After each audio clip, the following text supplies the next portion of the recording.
Beach volleyball, pros and cons.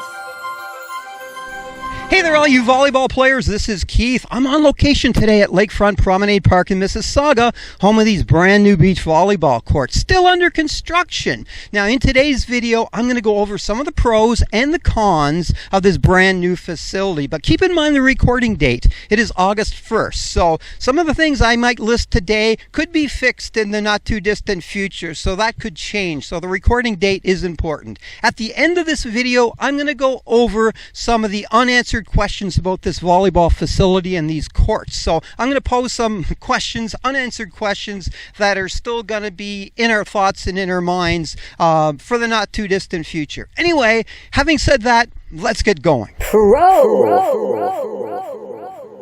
The biggest pro with these beach volleyball courts is location. First of all, these courts are located south of an industrial area, which means there's no people around in the evenings. There's no housing, no residential anything. So, you can make noise here. Nobody's going to complain. The other thing, too, is these courts are located on top of a little hill, which really improves drainage. The only place water is coming from is directly from the rain. There's no nearby hill to run off into it. And, of course, because it's on top of the hill, gravity is going to pull the water off the courts and down. So that's a real bonus. And, of course, these courts are already located next to a splash pad, so you can go there and cool off on a weekend tournament. They've got a little pavilion, there's shade, there's seating, and of course washrooms are already here, so that's a real bonus for playing volleyball next to the courts. And of course there's a parking lot just beside the courts, a fairly large parking lot, so there's a place to park your car when you come to play here. Of course, the courts are located right next to Lake Ontario, which is super scenic, really, really nice. And 3 minutes walk from here is a little snack bar. They sell burgers and hot dogs and beer too. So location, location, location. These courts are really in a good spot as far as not bothering people and still having amenities nearby, which is really beneficial to the sport for people playing on hot days. One of the biggest cons going into building these beach volleyball courts has been the price. I heard the city spent nearly $700,000 to build the 4 courts you see behind me right now. That's right, just 4 courts. In my experience of building beach volleyball courts, one volleyball court could cost $5,000. 4 courts, $20,000. That's a basic court. These courts are kind of fancy, but the price from $20,000 that most people spend to $700,000 that they spent to build these 4 courts, well, you be the judge. But anyway, I consider that a major con because someone spent a lot of money, or someone made a lot of money in this exchange of sand. Another pro with these beach volleyball courts is seating. There are 4 sets of aluminum seats located at the very ends of the facility.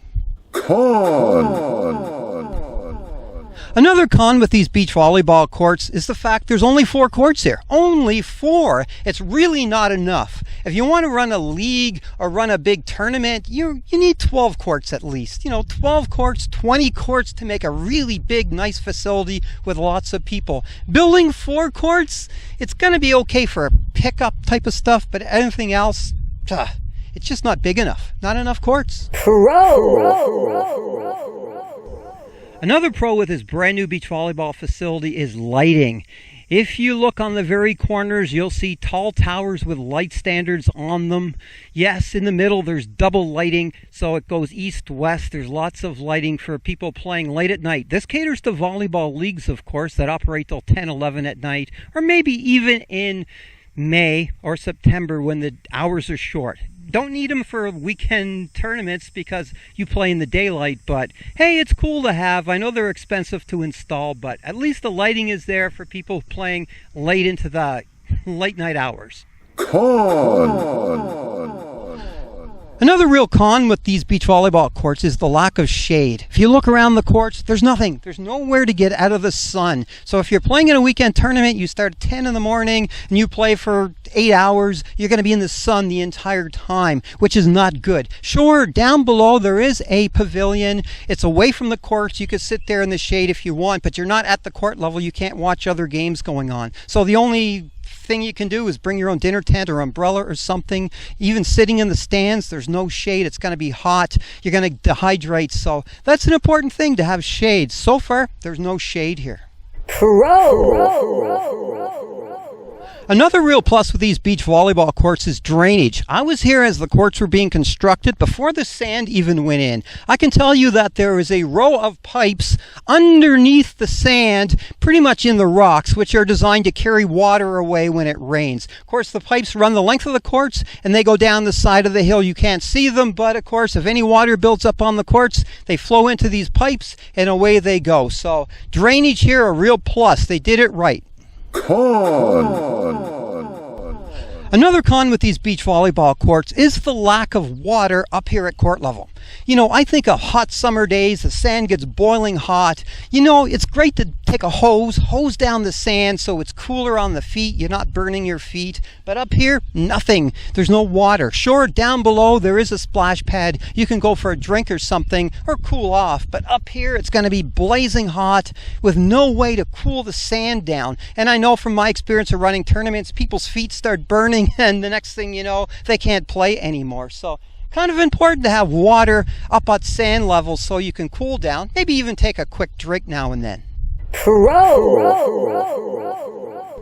Another pro with these beach volleyball courts is the sand. I can guarantee the sand is very soft. You'd sink almost up to your knees by walking through it. And I know it's very deep. It's about 2 feet of sand. People always are concerned, hey, is the sand deep? Am I going to scrape my foot on the bottom? Here you're not. With 2 feet of sand, it's going to take a long time for the sand to blow away and wear out. So these are pretty good courts as far as sand goes. They did it right. Con.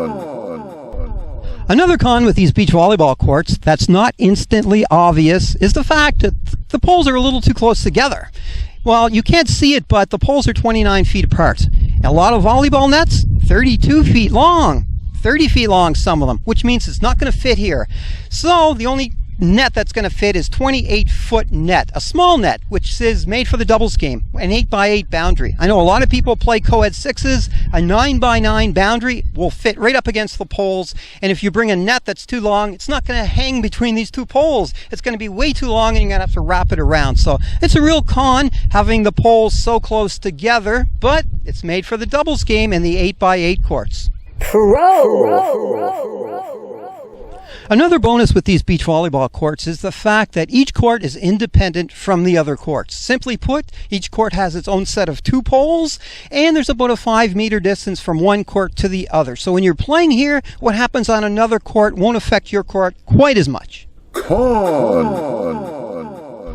Another con with these beach volleyball courts is the poles. They're big, heavy metal poles cemented in, but as it sits right now on August 1st, there's nothing on the poles. There's no holes, there's no hooks, there's no rings, there's no cranks. They're just bare poles. So if you came here to play beach volleyball, there's no way to actually hook your net up. Not yet anyway, so you could tie it around this, but it'll just slip down. Anyway, I'm sure that'll be rectified soon, but as of August 1st, the poles are completely barren, empty, no hooks, no rings, no nothing. So that's a con.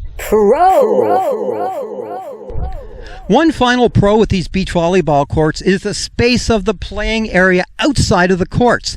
Beyond the boundaries, you have about 5 meters of extra space before you get from the end of the court to the grass. This is playing on an 8x8 court. Same from the sideline to the paved area or the other court, 5 meters. That's FIVB regulation. So if someone shanks a pass or something, you've got a lot of space to run it down and bring it back before you contact a solid surface like the grass or something. So that part, a real bonus. Huge playing area per court.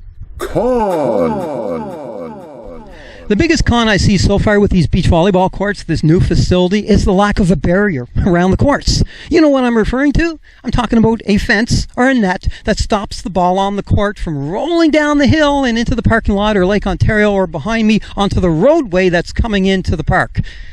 you have to have a net, a fence, something to stop the ball because it's going to go down there over and over and over again. I mean, competitive players hit the ball at 80 kilometers an hour. The ball's going to go a long ways. And it's like building a hockey rink and not putting in boards. I mean, necessity, mandatory, you have to have some kind of fence to stop the volleyball from rolling off the court and players having to chase it every time. It'll be a royal pain in the ass and no one's going to want to play here. Disappointing for sure. Maybe they will put in a fence in the near future, but until they do, it will be hard to run a tournament here. Anything competitive. I mean, I wouldn't do it because the players will be yelling at me, go get my volleyball. It's down in the parking lot again.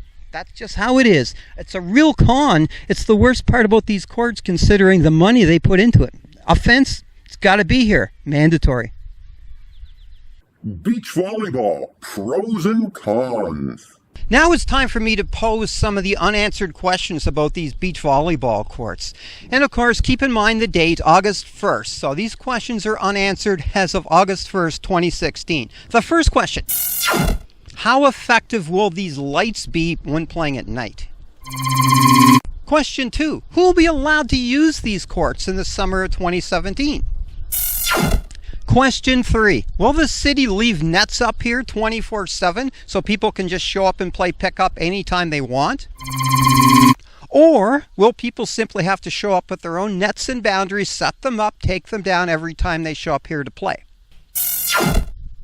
Question 5, if the city decided to charge a rental fee to use these courts, how much is that rental fee going to be? Question 6, who is going to police these beach volleyball courts in order to ensure that the correct people are playing at the correct times?